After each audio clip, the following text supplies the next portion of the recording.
Hey everybody, welcome back to the Overwatch Project. Thought I'd do a Loosh news episode for you today. I haven't done one of these in a little while, and I got some pretty interesting stuff. Some of it's entertaining, some of it is Matrix bullshit on steroids. But let's get into it, shall we? Anyway, first thing I wanted to mention as a Florida resident, I don't know if you've heard of this, but there was a heist, a real life heist at Disney World. Now, this person, whoever they were, can't really tell because this is what they look like, used the lagoon to get to the Disney restaurant after at closing, and got into the management office and got away for with possibly as much as $20,000 in cash. Now I don't know if you know anything about corporations or if you ever worked for a big company, but generally they're usually all the same when it comes to robberies. I worked in retail in the past, and their policies are usually cooperate with the robber, do everything not to get hurt, and don't fight back. So this guy managed, or girl, who I can't really tell, managed to get into the management office, ordered everybody to I guess a back room or something. Then used zip ties, I think, to make sure they were kind of handcuffed, and then got into the safe and got away with $20,000. Then used water, the lagoon, to exit. He bypassed all their security cameras, and where he couldn't or she couldn't, they spray painted the camera here, as you see here in this still shot. This person reminds me of DC's Black Manta character. Uh, I can't find a Marvel equivalent. I think it would be more ironic if it was a Marvel character, but Black Manta is the closest thing I could think of when I saw the photo. And nobody got hurt, which is important. It's kind of like a cool heist movie. And what can you say? He stole from Disney, which in of itself, this corporation isn't exactly nice. So of course, $20,000 isn't really a lot to them when they blow hundreds of millions of dollars on ruining Star Wars and Marvel. But you should check this out. This is quite fascinating. At least I thought it was fascinating. And on other news, or education, I guess you could say, I read a lot of ex spy books, ex spy manuals, even the novels that they write. I find that they're extremely informative. Not that I find these people like to be heroes or anything. A lot of them are kind of psycho, in my opinion, at times. And but some of them have a lot of good stuff to teach. Some of them are okay people. They do a lot to surprisingly tell us a lot of their tactics and psychological tricks and everything else that they can tell us, I guess.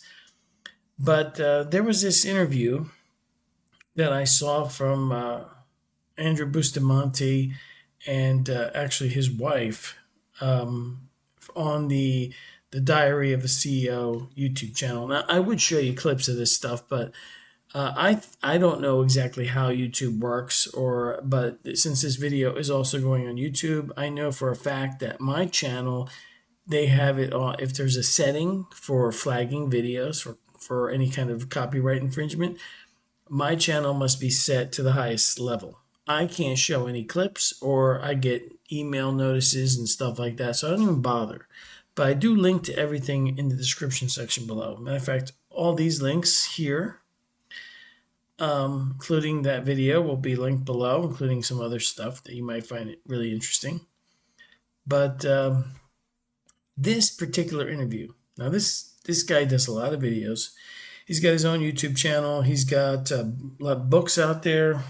But in this particular interview, I thought was the most revealing thing he's ever done, because he reveals the sort of moral ambiguity that these clandestine operators have toward assets. And also in section of the video here at 1 hour and 20 minutes about, there's chapters in this video. This particular thing here, I think caught him off guard a little bit. Just watching how he answers this question and how his micro expressions are, I thought were super revealing. And I don't think he expected this question. Anyway, if you want to learn about that, because I think it also connects to the next thing I'm about to talk about, and that is the absolutely ridiculous bullshit that with these text messages that have come out for the Charlie Kirk assassination. And I can't believe, I mean, I understand that after 2020, 2021, when we watched like 80% of the population act like freaking complete retards and just go along with all the garbage that they were pumping out, I understand how you could be a little bit overconfident in pumping out bullshit. But I swear, these text messages just blew me away. Everything else with the story, there's a tremendous trail of BS and unanswered questions, complete illogical sequence of events that can't be explained the way they officially explained it. I'll link to these videos here, and this one here from Brian. He has the Disturbing Illusion channel. I thought this was a pretty good video. He does a lot of work between this and the Here's the Deal channel, but in this particular video, there's a lot to unpack here. And I honestly, I mean, the whole thing is just ridiculous. Even the fact that the meme on this guy's text messages is misspelled. How do you misspell your own meme that you supposedly etched into a bullet? I mean, none of it makes any sense. And on a final note, so check out all those videos. I think you'll find them useful. Now, I had problems with the sound. I'm recording this video on OBS on my laptop. I've had issues with the sound since the last update to OBS. So if this sounds bad, I apologize. I was thinking about recording this on my phone, but I wanted to try it out, see if this would work. I can tell the fan is running on the laptop already. Now, back to that heist thing. This person, whoever this was, they managed to think about the stuff that you have to bypass in order to potentially get away with something like this. Automated license plate readers, police cars with automated license plate readers, security cameras, artificial intelligence cameras, all kinds of stuff, including Flock 3 cameras, which are located all over the place. I'm going to link to this website, Deflock Me. They don't have all the cameras out there. I know there's some in my area. I have to log in here and add to this mapping system, but there's an attempt to map them all out so people can see where they are. I drive by at least 3 or 4 of these cameras daily. They are, even in obscure areas, you will just drive by them on a street corner if you're not looking for this kind of pole with this solar panel and these black cameras.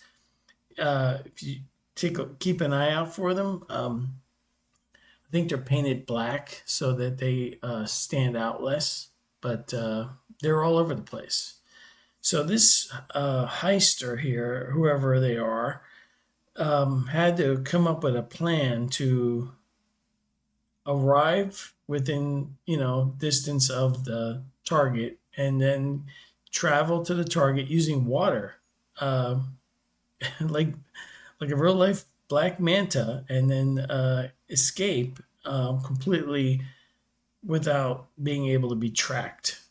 That includes cell phone tracking, telematics tracking that are built into all new cars, so much stuff that goes into something like this. The last time we saw anything like this were the Georgia Guidestones. That guy's still out there, as far as I know, on the never been caught. And that'll be interesting to find out with this one. It's kind of still fresh and new, but this will be really interesting to see how it turns out. So that's it. I hope the sound is okay enough in this video. I'm going to try to keep fixing it, but I don't know what the heck OBS did in the last update. When I use sound recorder or something else, it sounds pretty good, but I don't know. Anyway, check out my website, overwatchproject.com. Don't forget to follow me on X if you can, and I'm also on Rumble, Odyssey, BitChute, and my website has all kinds of content there for you. And so, yeah, check it out. Subscribe and like the video if you find it useful, and I'll see you all later. Take it easy. Bye.